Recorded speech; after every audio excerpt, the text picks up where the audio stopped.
Si estáis preparados, comenzamos y lo vamos a hacer con Lucía Galán. Ella es pediatra, escritora y socia fundadora de Centro Creciendo, varios centros donde se aborda de forma integral la salud física y emocional desde el nacimiento hasta el final de la vida, y lo hace con especialistas desde pediatría hasta medicina de familia, psicología infantil y muchas otras especialidades. Os invito a que consultéis su página web porque todo su equipo, desde pediatras hasta psiquiatras, se definen con una frase. Y a mí me llamó mucho la atención la frase de la psicóloga Berta Maté, que dice: miramos al mundo una sola vez en la infancia, el resto es memoria. Y así, con esa idea, vamos a ver cómo vio la vida a los 5 años Lucía, para ver dónde y cómo empezó todo su aprendizaje a través de esa visión de lo que era Lucía con 5 años. Lucía, adelante. Bueno, buenos días a todos. Muchísimas gracias por esta invitación. Es un honor y un placer compartir esta mañana de lunes con todos vosotros. Y sí, a mí con 5 años me enseñaron lo que luego nadie me enseñó durante la facultad, ni siquiera durante mis ya más de 15 años de profesión como pediatra. Así que vamos a disfrutar, y yo quiero empezar con una pregunta muy directa, ¿no? ¿Qué es lo más valioso que tienes tú en la vida? Son preguntas que a veces no nos paramos a hacernos, pero que son necesarias. Yo, por mi parte, lo tengo claro. Lo más valioso que tengo en mi vida es mi familia, pero así, como nos veis. Una mañana de domingo, despeinados, uno mirando por aquí, otro mirando para allá, da igual. Lo importante es el momento, dónde estamos, cómo estamos y lo que sentimos. Y bien, yo imagino que para todos vosotros lo más importante efectivamente no son las cosas, sino son las personas, y esas personas que habéis elegido para compartir este viaje, ¿no? Para compartir esta vida. ¿Y qué os diría? ¿Qué pensaríais si os dijese que, bueno, pues que de repente viene una epidemia? Ahora estamos muy acostumbrados a esto, ¿verdad? Pero fijaros, en 1897, imaginaros que viene una epidemia y se lleva a todos los miembros de vuestra familia, a todos. 1897, la epidemia de la difteria, toda la familia Kershaw perdió a sus 8 hijos en 17 días. Y esto es real. Esto es real, ocurría cuando no existía vacuna para la difteria. Aquí tenéis su tumba, es una tumba verídica en un cementerio de los Estados Unidos, donde se ven cómo uno a uno fueron falleciendo todos los hijos de este matrimonio.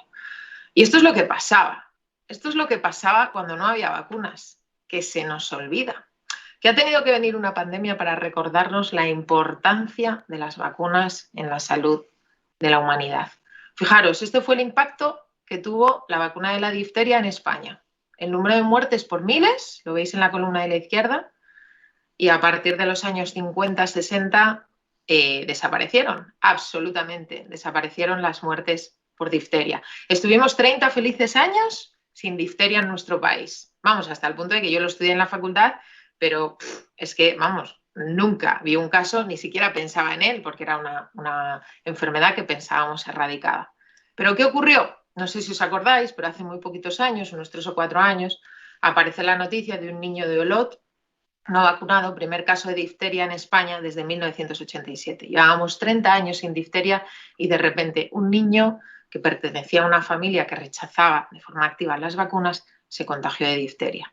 Fue un drama, realmente fue un drama. Fue un drama porque este niño falleció, supuso un cambio de mentalidad en muchísimas personas que pensaban que estas vacunas no eran necesarias porque las enfermedades ya no existían, estaban erradicadas. Ya veis que no. Unos días después salieron las declaraciones de los padres diciendo que se sentían absolutamente engañados y destrozados porque reconocían que habían sido, que se habían dejado llevar por teorías que nada tenían que ver con la realidad, y que eso pues se había llevado la vida de su hijo por delante. A los pocos días vacunaron al otro hijo que tenían, y la mayor parte de la comunidad antivacunas que existía en esa región dejó de serlo, hasta el punto de que los centros de salud de mis compañeros en esa zona se quedaron desabastecidos de vacunas porque tuvieron una afluencia importante de familias en ese entorno que estaban sin vacunar, y que tiene que venir una desgracia así para poner en valor lo que supone vacunar a nuestros hijos. Pero esto no es un caso puntual, no lo es. Los casos de sarampión marcaron récord en Europa en los últimos años, fijaros en la columna, y mucho por niños o adultos que no están vacunados o están vacunados de forma incompleta. Y esto es un drama que nosotros los pediatras estamos, no os voy a decir inmunes a verlo, ni insensibles, pero que no nos sorprenden ya este tipo de noticias, ¿no? Brote preocupante de un bebé de 18 meses muere en Jerusalén por sarampión debido a que no estaba vacunado. Que sí, que el sarampión es una enfermedad que, pues los que ya tenemos una edad, pues muchos lo han pasado, ¿no? Yo me pilló justo al inicio de la vacuna y no cogí sarampión, pero mi hermano, por ejemplo, que es un poquito mayor que yo, sí tuvo sarampión. Pero es que de sarampión también te puedes morir. Esta noticia es relativamente frecuente. Más cosas, alarma en Italia por otro brote de sarampión causado por padres antivacunas. Y esto, fijaros, el foco vino de un niño que estaba en una salita de espera de urgencias, que no estaba vacunado y contagió a bastantes niños que estaban en la salita de espera e incluso en la propia planta, ¿no? Tremendo. Tremendo cuando además los que fallecen son las personas vulnerables. Esta atleta francesa estaba inmunodeprimida porque le habían trasplantado el corazón hacía años, cuando era una niña, y estos pacientes, muchos de ellos se quedan inmunodeprimidos de por vida, con lo cual el que todos los demás estén vacunados, a ellos en un momento dado les salva la vida o se la quita. Y este fue el caso de esta chiquita que falleció por un brote de sarampión en una comunidad de personas no vacunadas. Fijaros si es importante, las vacunas hoy en día que administramos a nuestros niños en nuestro país previenen 15 enfermedades mortales y todas sus secuelas. Que este papá no está celebrando que su hijo ha cumplido 9 meses, que los podría tener. Este papá lo que está celebrando es que los médicos acaban de pasar por la habitación del hospital y le acaban de decir que van a salvar su pierna, que no hace falta amputarla, porque estas son las secuelas de una sepsis meningocócica, enfermedades que hoy en día, afortunadamente, en nuestro país se pueden prevenir con las vacunas que tenemos a nuestro alcance. Fijaros, estos papás no han podido decir lo mismo. Aquí tenéis a Jamie Schaumbaum y a Nick Springer, son paraolímpicos, son papás, y esto es una campaña americana que se hizo hace unos años promoviendo la necesidad del acceso a las vacunas de forma universal y concienciando a la gente de la importancia de las vacunas. Ellos son supervivientes de sepsis meningocócicas, de meningitis, que una de sus secuelas es la amputación de grandes miembros. Y es así. Y yo sé que estas fotos a veces nos chocan, pero es que es necesario saberlo, porque esto es lo que ocurre cuando nuestros hijos no están vacunados. ¿Y sabéis quién es esta niña? Tan sonriente con esas coletas y ahí esas manitas ahí agarrándose al columpio. Pues soy yo, con 5 años. Y a los 5 años, esto es lo que me ocurrió y esto es lo que aprendí. Dentro vídeo.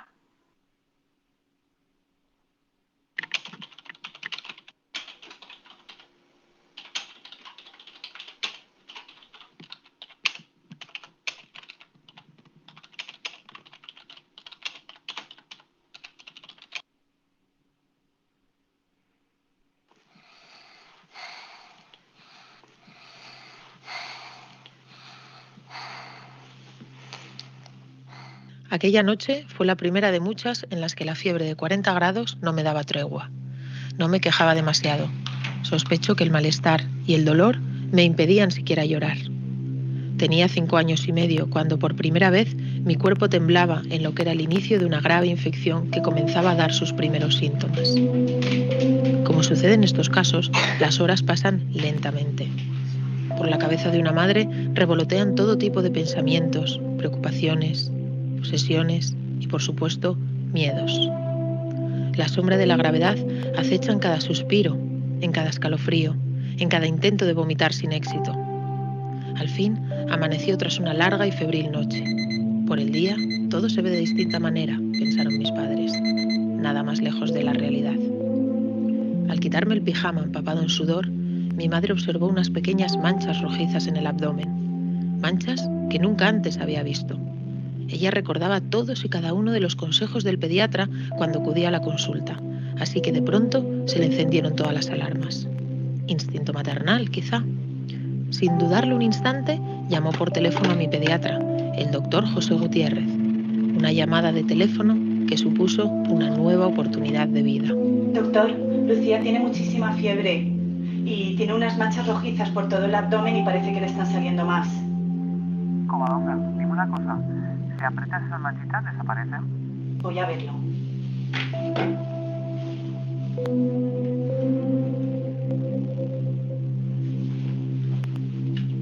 No desaparecen, doctor.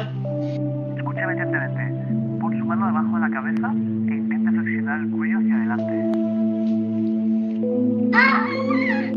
El grito que se escuchó fue suficiente para que el sabio pediatra sentenciara. Covadonga, coge a la niña como esté y tráela urgentemente al hospital, por favor. Entré por la puerta de urgencias del Hospital Central de Asturias en brazos de unos padres aterrados. No hubo tiempo para explicaciones. Me tumbaron en una camilla, me desnudaron y a golpe de vista los pediatras lo tuvieron claro. Sepsis meningocócica. Tenía el cuerpo lleno de unas manchas hemorrágicas que se multiplicaban por minutos. El cuello rígido me impedía seguir con la mirada a mis padres. Recuerdo cada minuto. Recuerdo el olor a povidona iodada al pintarme la espalda antes de la punción lumbar. Recuerdo perfectamente el abrazo robusto de una enfermera intentando sujetarme mientras el pediatra atravesaba mi columna con una gruesa aguja para conseguir una muestra de líquido cefalorraquídeo que pusiese nombre y apellidos a la bacteria que en unas horas había puesto en jaque a mi corta vida. En aquellos años no había vacuna disponible.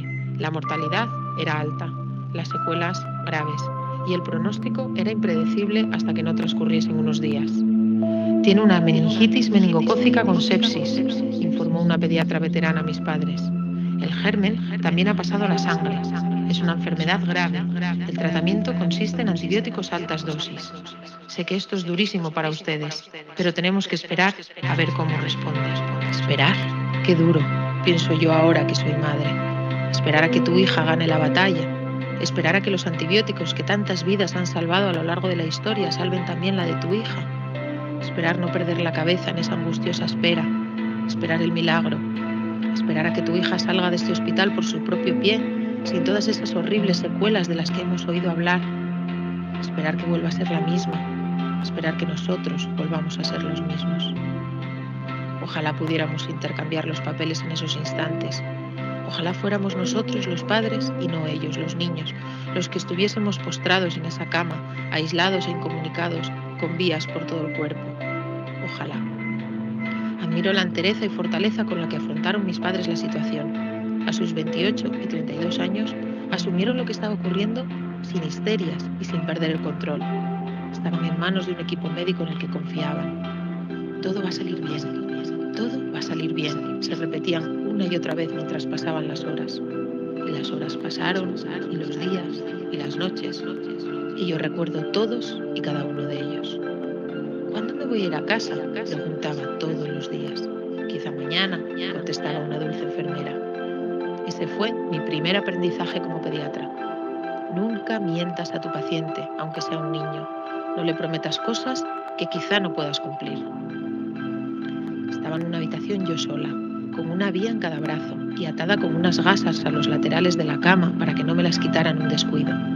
23 horas de soledad y 1 hora de vida al día, la hora de visitas. Solo 1 hora.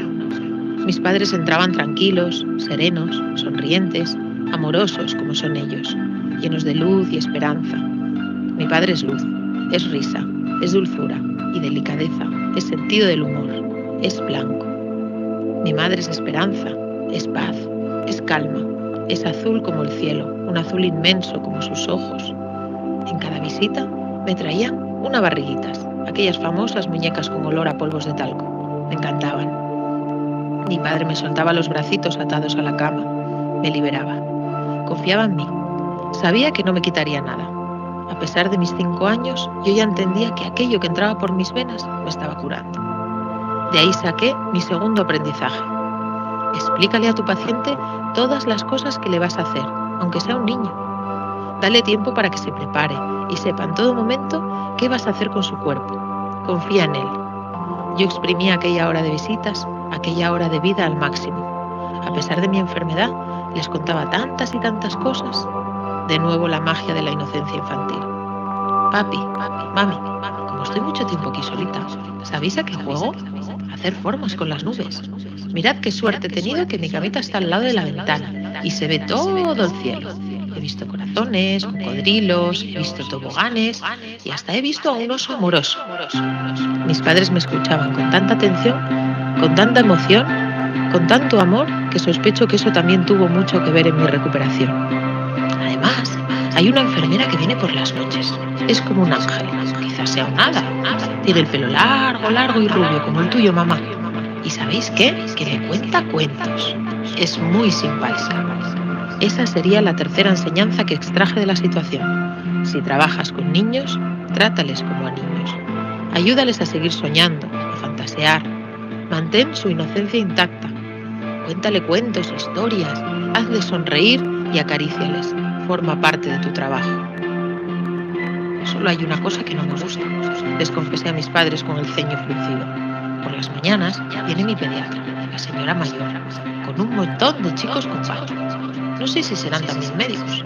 Se ponen a mi alrededor y me pintan con un rotulador las manchitas estas que tanto os preocupan a todos. ¿Qué ocurre, Lucía? Seguramente sean estudiantes que quieren aprender. ¿Qué ocurre? Hombre, pues que estoy desnudita y me da vergüenza que me vean así, tumbada, sin poder taparme. Según mis padres, estaba ofendidísima. Según yo lo recuerdo, también. Y a eso va ligada mi cuarta enseñanza. No desnudes completamente a tus pacientes si no hay necesidad para ello.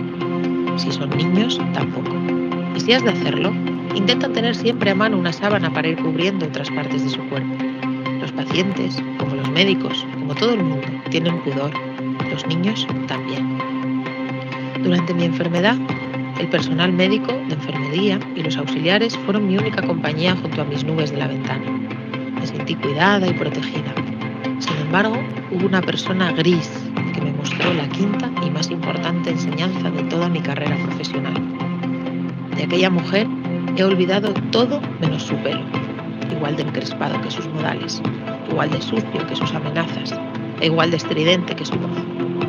Aquel pelo era del mismo color que su alma, negro, y el rastro que dejó en mí fue tan oscuro que tardé más de 2 años en confesarles a mis padres que aquella bruja me reñía por llorar y me comparaba continuamente con otros niños ingresados. Deja ya de llorar, niña, que eres la mayor de la plaza. Recuerdo que como fruto del dolor y de la fiebre, de vez en cuando vomitaba. En una ocasión lo hice el día equivocado, el día que ella estaba. Entró en mi habitación y me golpeó con un «¿Y ahora te pones a vomitar?» Lo que me faltaba. Me quitaba mis muñecas para dárselas a otros y me las devolvía a la hora de las visitas, mi hora de vida, instantes antes de que mis padres atravesasen la puerta de mi habitación. Y yo callaba. De esa situación extraje mi quinta enseñanza. Nunca eleves la voz a un paciente ingresado, menos aún si es un niño. Jamás culpabilices a un enfermo por su enfermedad, tampoco si es un niño. Bajo ningún concepto juzgues ni castigues a una persona hospitalizada, lo cual es aún más inadmisible si cabe si se trata de un niño. Empatía, empatía, empatía. Ponte en su lugar. Ponte en el lugar del niño enfermo, del padre angustiado, de la madre aterrada, de su hermano al que le impiden entrar en la habitación, que lleva además 10 días sin ver a su hermana y que no termina de entender qué está ocurriendo y por qué sus papás lloran al llegar a casa. Finalmente, tras 10 días y 10 noches, salí de aquel hospital por mi propio pie, aunque con cierta inestabilidad al caminar, la cual fue desapareciendo con el paso de las semanas. Afortunadamente, no sufrí secuelas y la recuperación fue completa.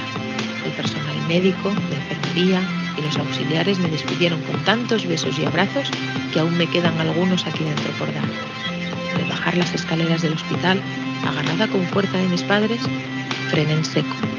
Levanté la vista, les miré fijamente y dije con la rotundidad propia de una mujer adulta y no de una niña de 5 años: yo de mayor quiero ser médico de niños para que ningún niño pase por esto otra vez. Y lo conseguí.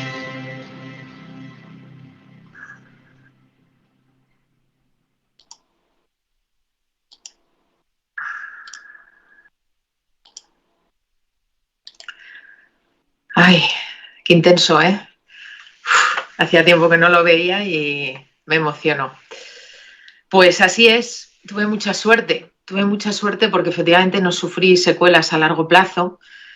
Aquí tenéis a Davide, superviviente de una sepsis meningocócica como yo, al que tuve la suerte de conocer en un evento que organizamos hablando sobre la importancia de la vacunación en los niños y en los jóvenes. Y él está amputado de los 4 miembros, piernas y brazos. Nos seguíamos mucho desde hacía mucho tiempo y por fin nos encontramos. Y vino corriendo con sus prótesis y me dijo: Lucía, yo a ti es que te tengo que dar un abrazo porque va a ser el abrazo más fuerte que te hayan dado nunca. Y así fue. Y la verdad es que se inmortalizó con esta foto y me emociona tremendamente porque veo estas fotografías mías, de mi hija, veo nuestras manitas, nuestros dedos, nuestros brazos a salvo, y realmente es cuando le pones valor, ¿no?, a la ciencia, al rigor científico, a todo lo que hay detrás de la fabricación de una vacuna y de unos padres que deciden proteger a sus hijos por encima de todo. Así que yo no puedo estar callada cuando escucho que las vacunas producen autismo, un gran bulo que ya ha sido desmentido en infinidad de ocasiones a través de cientos y cientos y cientos de ensayos clínicos y de estudios y de evidencia científica que demuestran que las vacunas no provocan autismo. Yo soy pediatra desde que me levanto hasta que me acuesto, entonces no puedo permanecer callada. Esto fue la recogida del premio de la Organización Médica Colegial cuando me premiaron a la mejor divulgadora de España. Y este fue el titular que captaron los medios. Pues porque no, las vacunas no producen autismo, las vacunas lo que producen son adultos. Por eso estamos hoy todos aquí. Y me da igual que lo diga Robert De Niro, flaco favor nos hace a la sociedad cuando emiten este tipo de declaraciones, o cuando lo diga el mismísimo Donald Trump. Da igual. La evidencia científica y el rigor científico debe estar por encima de cualquier personaje público o anónimo. Y es que nuestra voz no solamente se escucha, sino que yo he descubierto a través de las redes sociales, a través de mis libros, a través de mis conferencias, a través de la divulgación, que nuestra voz también modifica conductas. Fijaros, esto es un mensaje de hace muy poco. Buenas noches, Lucía, no sé si llegarás a leer mi mensaje. A mí me entran miles de mensajes, tengo más de 1 millón de seguidores en redes sociales y esto hace que reciba muchísimo feedback de todos ellos, pero este sí lo leí. No sé si llegarás a leer mi mensaje, pero quería agradecerte muchísimo los vídeos y todo lo que publicas. Gracias a ti acabo de descubrir que mi hija de 2 años es diabética con tu vídeo. Encendiste una lámpara en mi cabeza y a los 2 días la llevé al hospital y describe los gramos que tenía en azúcar. Gracias a ti pude darme cuenta antes de que le pasara algo muy grave. Pues sí, porque muchos niños debutan con una cetoacidosis diabética que les lleva a una UCI. Y esto fue a través de un vídeo que compartí en redes sociales sobre los signos precoces de la diabetes en los niños. Nuestra voz no solamente se escucha, sino que interesa y es capaz de modificar conductas. Porque ¿a cuántas personas en un día le puedes contar algo interesante? Pues yo en mi caso en la consulta pues puedo llegar a 20, 22 familias como mucho en una mañana. Pero es que a través de las redes sociales, a través de la divulgación, a través de lo que estamos haciendo hoy aquí, podemos llegar a millones de personas. Pues en concreto mi blog lleva ya más de 30 millones de visitas, tengo más de 300.000 lectores en todo el mundo y más de 1 millón de seguidores en redes sociales. Y realmente esto es algo que no es que no me cueste, porque al final a todos nos cuesta tiempo, ¿no? Tiempo que robamos a nuestras familias. Pero es que yo me levanto pediatra y me acuesto siendo pediatra y no lo puedo evitar. No puedo evitar mirar para otro lado cuando escucho estas cosas. ¿Por qué estoy en las redes sociales? Pues porque mis pacientes están, porque todas las fuentes de credibilidad y las fuentes fiables también están. Porque antes nos decían, vete a la biblioteca y consulta, ¿no? Mi jefe me decía, vete a las fuentes del saber, que son los libros. Evidentemente en los libros tenemos muchas cosas, pero hoy en día no hay nada más actualizado que las fuentes fiables de Internet. Y porque nuestra opinión interesa. Pues hace no mucho también este periodista divulgó en un programa de radio, o dejó caer o insinuó que las vacunas producían autismo. Y yo le escribí una carta desde el más absoluto respeto hacia su profesión, pero desde mi profesión como pediatra y como superviviente además de una sepsis meningocócica, el daño tan grave que pueden hacer este tipo de declaraciones cuando lo escuchan muchas personas. Pues esa carta se viralizó y tuvo en muy pocos días 1 millón de lecturas. O sea que nuestra opinión interesa. Y yo sí puedo hablar de vacunas, yo sí puedo hablar de medicina, yo sí puedo hablar de salud y de infancia. Sí puedo. Es que, fijaros, en una mañana llegas a 20 familias, pero en unos minutos llegas a millones. Tanto es así que la revista Forbes me nombró dentro de esta, que la revista Forbes no solamente potencia o difunde o publicita a las personas multimillonarias, ¿no? Sino también hay infinidad de clasificaciones muy interesantes. Entre ellas, el mejor influencer en salud del 2019, la verdad que fue una gran sorpresa que me reconocieran esta labor, ¿no? Esta labor que hago pues, en mis ratos libres. ¿Qué necesitamos para llegar? Necesitamos ser rigurosos, por supuesto, igual de rigurosos que soy en mi trabajo, en mi día a día con cada uno de mis pacientes. Necesitamos verdad. No tiene ningún sentido estar aquí si no utilizamos la verdad, si no vamos con la verdad por delante. Y por supuesto necesitamos respeto. Porque en el momento en el que se falta el respeto en las redes sociales, en los medios de comunicación o en cualquier medio, pierdes absolutamente todo tu poder y todo tu mensaje, es que se desacredita absolutamente. Así que rigor, verdad y respeto son mis herramientas claves para llegar a la gente. Pero fijaros hasta qué punto podemos llegar y podemos modificar conductas. Vamos a ver esta historia, es 1 minuto solamente.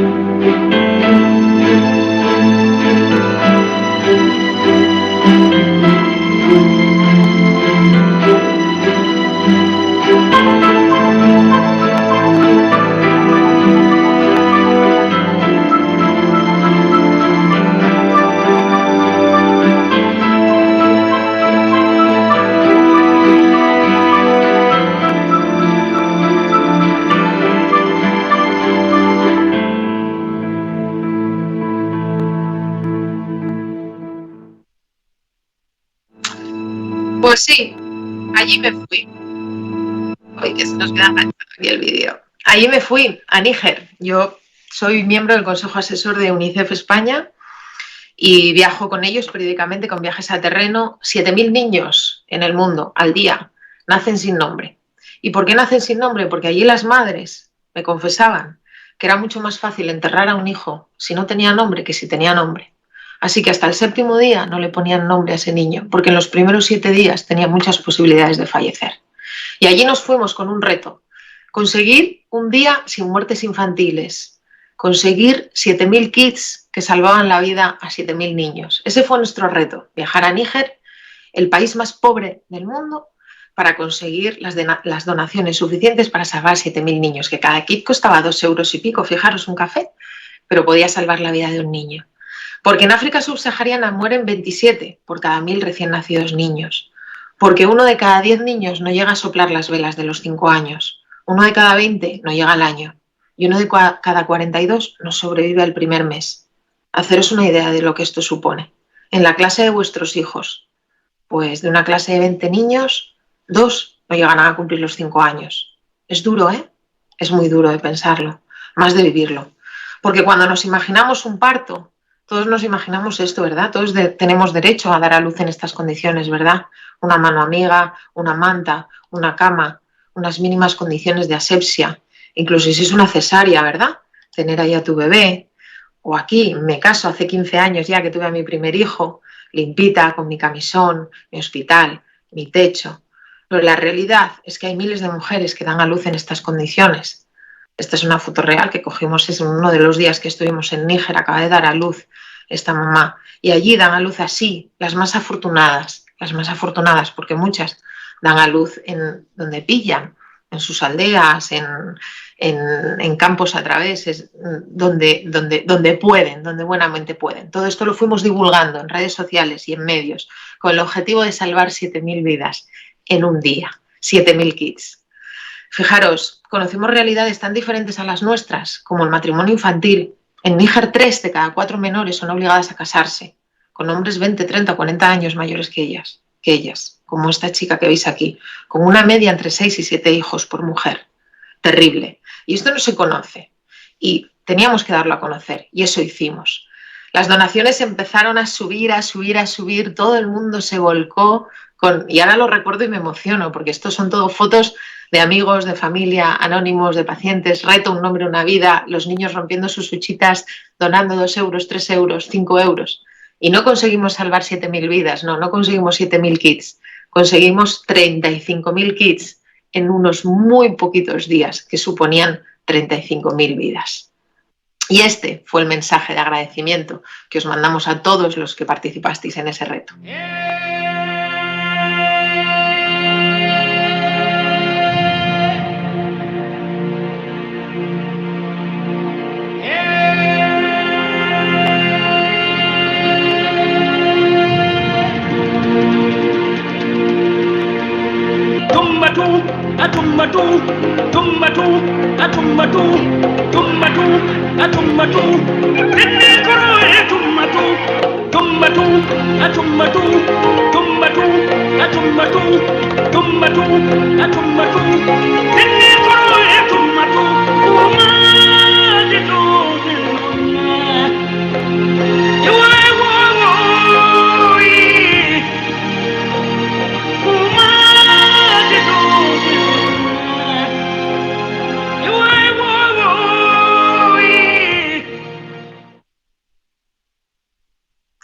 Así que fijaros,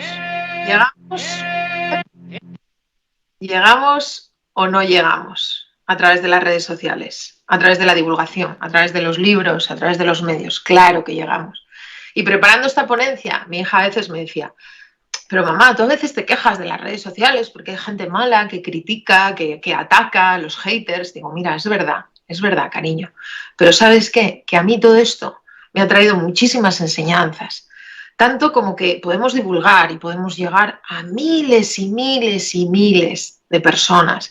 Y puedes divulgar en una conferencia, puedes divulgar en Televisión Española, como estuve yo trabajando un par de años, puedes divulgar desde tu propia consulta, puedes divulgar desde África incluso, puedes divulgar desde el salón de tu casa, desde el sofá, tumbada con tu móvil. Aquí también hay espacio a la escucha, porque hay mucha gente sola. Y a través de las redes sociales y de Internet me he dado cuenta de que hay mucha gente que necesita ser escuchada y que valoran el que personas inspiradoras estén al otro lado dándoles contenidos de calidad. He descubierto que a través de todo esto hay mucha empatía, que es imposible no sentirte, que no se te remueva algo después de ver estos vídeos que habéis visto aquí. Claro que hay empatía, por supuesto que hay empatía, aunque haya una pantalla por en medio.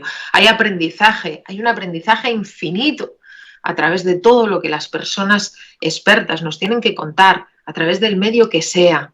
Hay espacio para la denuncia, por supuesto que hay espacio para la denuncia cuando las cosas no se hacen correctamente. Hay espacio para la acción, es que eres capaz de coger la mochila y plantarte en Níger para denunciar lo que estás viendo y para llamar a la acción, para despertar conciencias, que no vivimos, no hay un tercer mundo, un segundo mundo y un primer mundo, que no, que todos vivimos en el mismo mundo y es nuestra responsabilidad dejarlo un poquito mejor de como nos lo hemos encontrado. Hay espacio para la humildad, pues claro que hay espacio para la humildad, siempre hay alguien que va a saber más que tú, hables de lo que hables. Y por supuesto hay una emoción que está por encima de todo lo demás, que es la compasión. Esa capacidad de ponernos en la piel de los demás, pero no solamente ponernos en la piel de los demás, sino tener la necesidad de ayudarles. Y a través de la tecnología también lo podemos hacer. Porque sabéis que llegamos a este mundo sin nada y nos vamos sin nada. Y lo que dejamos es lo que de verdad vale la pena. Muchísimas gracias a todos. Gracias a ti, Lucía, por inspirarnos y por compartir tanto tuyo con nosotros hoy. Animo a todos los que nos siguen a que utilicen este sistema por el que estamos conectados para que te hagan preguntas. Y ya me ha llegado una pregunta de Inés que dice, ¿qué opinas de que se haga obligatoria la vacuna del COVID? Bueno, a ver, en general, todos los sanitarios, los pediatras en concreto, que estamos muy relacionados y muy acostumbrados a hablar de vacunas, no estamos a favor de la obligatoriedad de las vacunas, ni del COVID ni de ninguna. ¿Pero por qué?